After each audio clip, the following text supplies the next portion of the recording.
O projeto integrador Uso de uma sala de leitura para a formação de leitores proficientes foi desenvolvido por alunos do Polo Osasco do curso de Licenciatura em Letras da Univesp.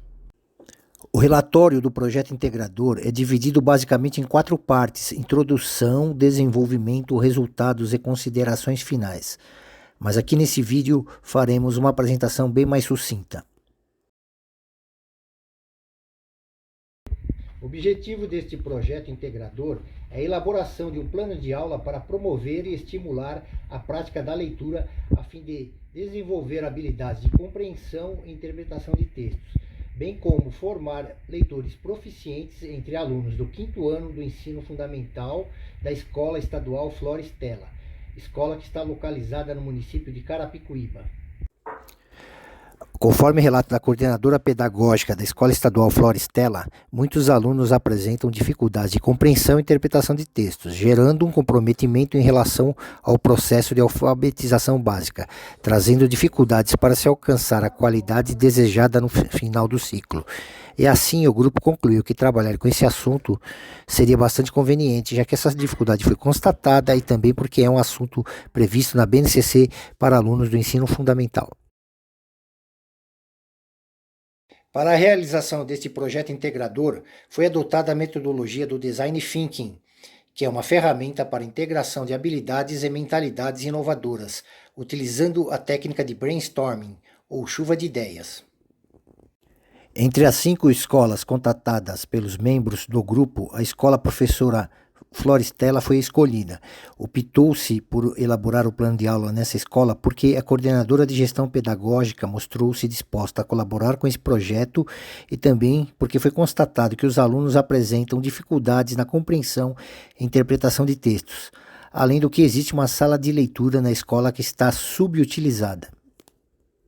Ao mesmo tempo em que decidia-se em qual escola seria desenvolvido o projeto integrador, iniciou-se a revisão bibliográfica, consultas à Base Nacional Comum Curricular e internet, principalmente através do mecanismo de busca escolar Google, para os integrantes do grupo conhecerem os fundamentos teóricos sobre o tema pesquisado.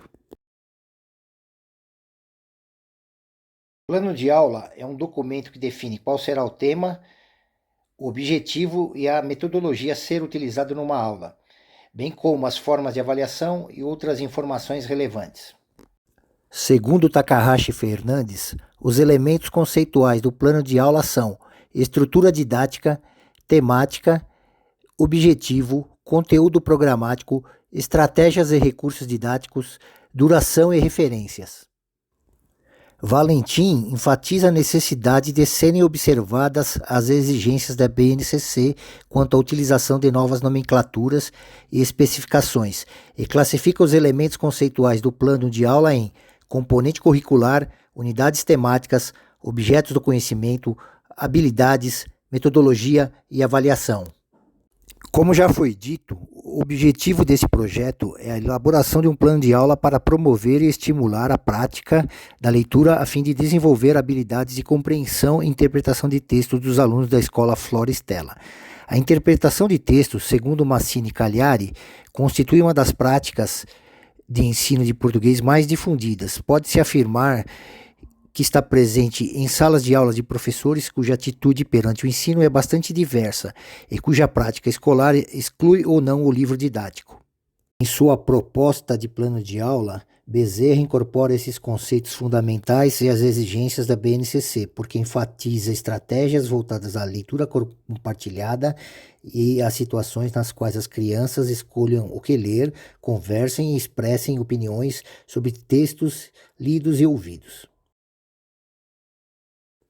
Com base nesses autores, foi elaborado o protótipo inicial do plano de aula. Esse protótipo previa 2 aulas de 45 minutos reservadas para a leitura e discussão de trechos do livro infantil A Vida da Formiga, autoria de Francisco Martins Garcia, pertencente ao acervo da sala de leitura. A coordenadora de gestão pedagógica da escola considerou que A Vida da Formiga era uma obra inapropriada por ser muito infantil e, como consequência, foi substituída por 2 crônicas mais adequadas ao 5º ano e o plano de aula foi reformulado para a definição do protótipo final. Atendendo à sugestão da coordenadora de gestão pedagógica, foram adotadas duas crônicas consideradas mais apropriadas para trabalhar com as habilidades de compreensão e interpretação de textos exigidas para alunos do quinto ano, época em que são realizadas as avaliações externas do SAEB, Sistema de Avaliação da Educação Básica.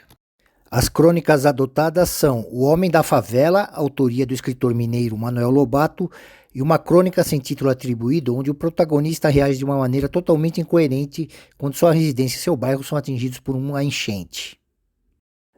O plano de aula nessa versão do protótipo final é iniciado com um cabeçalho onde constam os dados de identificação da escola e da componente curricular, que é língua portuguesa. Os temas ou unidades temáticas e seus respectivos objetos do conhecimento ou conteúdo trabalhado são leitura e escuta e produção de textos. O objetivo desse plano de aula, como já foi falado anteriormente, é incentivar a leitura a partir de textos previamente selecionados e utilizar a sala de leitura para isso. Na tela aparecem as siglas, mas as habilidades a serem trabalhadas de acordo com a BNCC envolvem leitura e compreensão do texto, de palavras e expressões, utilização de conhecimentos linguísticos e gramaticais ao produzir um texto, selecionar livros da biblioteca, sala de leitura ou disponíveis em meios digitais. Como a aula efetivamente ocorre, está descrito na metodologia.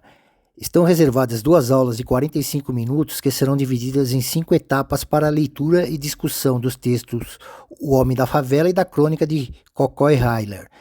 Para finalizar, está prevista uma avaliação que analisará o envolvimento e a participação dos alunos nas atividades desenvolvidas. O grupo demonstrou uma certa dificuldade em lidar com os recursos tecnológicos. E essa dificuldade causou uma demasiada lentidão na tomada de decisões, que atrapalharam a elaboração do plano de aula e prejudicaram a testagem dos protótipos. A principal consequência dessa lentidão foi que a coordenadora de gestão pedagógica da escola Floristela inesperadamente entrou em licença na segunda quinzena de maio e inviabilizou as tratativas para a testagem do protótipo final. Com a principal interlocutora da comunidade escolar ausente, contatou-se a diretora da escola que, a princípio, respondeu positivamente à solicitação de um dos membros do grupo pedindo uma cópia do plano de aula elaborado para análise. Mas depois da cópia enviada não entrou mais em contato, e assim a testagem do protótipo final não foi realizada. Ainda no último contato, a coordenadora de gestão pedagógica aprovou o plano de aula, mas fez algumas recomendações para ajuste em algumas etapas do plano desse plano. As recomendações foram adotadas, dando forma à versão definitiva do protótipo final.